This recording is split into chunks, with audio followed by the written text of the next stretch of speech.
کوئی رسائی نہیں اور ایک بڑا انسانی المیہ جنم لے رہا ہے۔ دوسری طرف ہم دیکھتے ہیں کہ اقوام متحدہ کے سیکرٹری جنرل، ان کے بیان خوشائند ہیں، مگر ان کے بیان اور جنرل اسمبلی کی قرارداد کے باوجود وہاں پر کسی قسم کا کوئی عمل نہیں ہو رہا۔ سلامتی کونسل جس کی ذمہ داری ہے، میں جنگ بندی کا لفظ استعمال نہیں کروں گا، وہ کسی نے بڑا خوبصورت جملہ کہا تھا کہ تلوار اور گردن کے درمیان جنگ نہیں ہوتی، صرف قتل ہوتا ہے۔ یہ قتل عام ہے، یہ جنگ نہیں ہے، یہ یک طرفہ قتل عام ہے، یک طرفہ نسل کشی ہے۔ اور سلامتی کونسل جس کی ذمہ داری تھی، وہاں پر صرف مفادات اور بڑی طاقتوں کی اجارہ ہے۔ اور اس نے سوال اٹھائے ہیں سلامتی کونسل کی افادیت کے اوپر بھی۔ اب وقت آ گیا ہے کہ اس کے رول کو بھی ریوزٹ کیا جائے، اس کے دائرہ کار کو بھی بڑھایا جائے، اس کو بھی زیادہ ریپریزنٹیٹو بنایا جائے اور ویٹو جیسے غیر جمہوری ہٹکندوں کے بجائے اس کو جمہوری اصولوں کے اوپر چلایا جائے۔ جناب چیئرمین،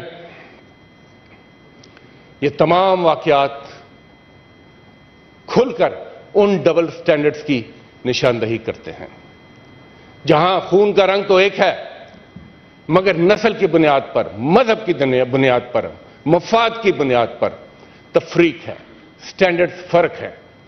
اگر یوکرین کی جنگ ہوگی تو بیانیہ اور ریئیکشن کچھ اور ہوگا، مگر فلسطین اور کشمیر کے مظلوم مسلمانوں کے لیے بیانیہ کچھ اور ہوگا۔ یہ ڈبل سٹینڈرڈز پہلے بھی تھے مگر اب یقیناً یہ کھل کر سامنے آ گئے۔ مگر اس کے ساتھ ساتھ یہ بھی واضح ہونا چاہیے کہ یہ جو بربریت اس وقت غزہ کے علاقے میں ہو رہی ہے، یہ یہاں تک محدود نہیں رہے گی۔ اس کے عالمی امن پر بھی دور رس اثرات مرتب ہوں گے۔ اس کا سپل اوور باقی کئی ممالک کو بھی اپنی لپیٹ میں لے سکتا ہے۔ اس کے معاشی اثرات بھی ہوں گے، اس کے سیاسی اثرات بھی ہوں گے۔ جناب چیئرمین، آپ نے دیکھا کہ تیل کی قیمتیں ہوں، بین الاقوامی تجارت ہو، یہ سب اس سے افیکٹ ہوں گے۔ جیو پالیٹکس افیکٹ ہوگی اور وہ جو ایک فلسطین کے ساتھ تعلقات بڑھانے کا، فلسطین کے ساتھ دوستی کرنے کا بخار تھا، یقیناً اس میں بھی کچھ کمی آئے گی۔ جہاں تک اسرائیل کے ساتھ جو تعلقات کی بات ہو رہی تھی، اس میں بھی کمی آئے گی، کیونکہ اسرائیل کا اصل چہرہ سب کے سامنے کھل کر آ چکا ہے۔ اور جہاں تک پاکستان کا تعلق ہے، جناب چیئرمین، پاکستان کی ارض فلسطین سے ایک گہری وابستگی، جذباتی وابستگی ہے۔ یہ سرزمین ہے انبیاء کی، یہ مسکن ہے مقامات مقدسہ کا۔ ہمارا بیت المقدس سے تعلق لا الہ الا اللہ کی بنیاد پر ہے، ہمارا ان سے تعلق اصول کی بنیاد پر ہے، ہمارا ان سے تعلق اٹوٹ ہے، کسی عرب اور عجم کا مسئلہ نہیں ہے۔ اور پاکستان تو اپنے قیام کے ساتھ فلسطین کا کاز لے کر چلا تھا۔ قائد اعظم محمد علی جناح، ان کی سیاسی بصیرت اور ان کے افکار ہمارے لیے آج بھی مشعل راہ ہیں اور ہمیں بتاتے ہیں کہ فلسطین پر ہمارا موقف کیا ہونا چاہیے۔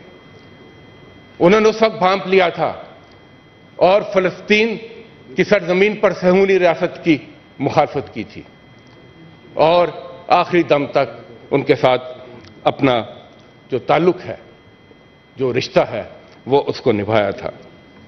جناب چیئرمین، جو ایوان ہوتے ہیں وہ عوامی جذبات کی عکاسی کرتے ہیں۔ عوام سیاسی شعور رکھتے ہیں. آپ نے دیکھا کہ دنیا بھر میں، امریکہ میں، یورپ کے ممالک میں فلسطین کے ساتھ اظہار یکجہتی اور اسرائیل کی مذمت کے لیے مظاہرے ہوئے. میں سمجھتا ہوں کہ پاکستان میں بھی اگر کوئی فلسطین کے ساتھ اظہار یکجہتی اور اسرائیل کی مذمت کے لیے پرامن مظاہرہ کرتا ہے تو میں سمجھتا ہوں کہ اس پر کسی قسم کی کوئی قدغن نہیں ہونی چاہیے. جناب چیئرمین، یہ وقت آواز اٹھانے کا ہے، یہ وقت خاموشی توڑنے کا ہے، کیونکہ